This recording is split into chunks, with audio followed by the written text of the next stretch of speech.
Pan ddodd y cyfle i ymuno tîm Dementia Actif Gwynedd, mi'n neidiais i ar y siawns pan welais i y hwyl roedd nhw yn cael yn y dosbarth ac y manteision oedd y cleientiaid yn cael.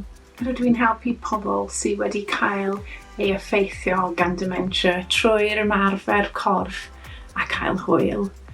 Rydyn ni'n rhedeg dosbarthiadau yn y cymuned ac ar y we a siarad efo nhw ar y teleffon neu e-bost i gwneud nhw'n teimlo bod nhw'n darn o cymuned ni. Well, I feel that Rachael is a very, very special individual and we're very, very lucky to have her as part of the Dementia Active physical activity team.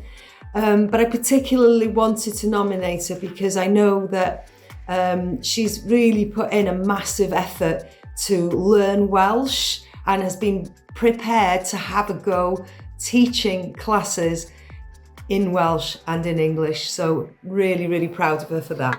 Y peth dwi'n caru mwyaf am fy ngwaith ydy gwynebau hapus a'r pobl dwi'n cyfarfod efo nhw ac y jokes dan ni'n rhannu. Rydyn ni'n chwerthin llawer. Rydw i'n meddwl bod gweithio mewn gofal yn gallu bod yn bendigedig. Bodlonrwydd gwaith, rydw i'n cael pob dydd sydd yn ffantastig. Os dwi'n gallu helpu nhw anghofio eu problemau a wneud nhw gwenu am amser byr, mae'n meddwl y bydd i mi.